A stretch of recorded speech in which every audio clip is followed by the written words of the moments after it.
আসসালামাইকুম বন্ধুরা, আপনারা যারা সাধ্যের ভিতরে সুন্দর একটি ওয়াটারপ্রুফ ফোন খুঁজছেন কিন্তু খুঁজে পাচ্ছেন না, তাদের জন্য আমি নিয়ে আসছি টেকনো ক্যামন 40 প্রো।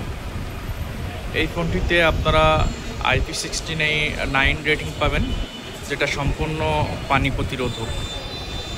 এই ফোনটাতে আপনারা প্রসেসর হিসেবে পাবেন G100-এর একটি প্রসেসর 6 ন্যানোমিটারের এবং অ্যামোলেড প্যানেলের একটি ডিসপ্লে, এবং এটি ডিসপ্লে ফিঙ্গারপ্রিন্ট পাবেন। 5200 মিলিঅ্যাম্পিয়ারের ব্যাটারি পাবেন সাথে, এবং সাথে সাথে চার্জার পাবেন 45 ওয়াটের। এই ফোনটি আপনারা কয়েকটি কালার ভেরিয়েন্টে পাবেন। এটি হলো আপনার গ্রে কালার, এটাতে সিলভার কালারেও পাবেন, এবং ডিসপ্লেটা খুবই ন্যারো বেজেলে আপনারা দেখতে পাচ্ছেন। এবং টেকনোর একটা প্লাস পয়েন্ট, টেকনোর ক্যামন সিরিজগুলো ক্যামেরা খুব সুন্দর হয়। এই ফোনটিতে আপনারা খুব সুন্দর একটি চমৎকার ক্যামেরা পেয়ে যাবেন।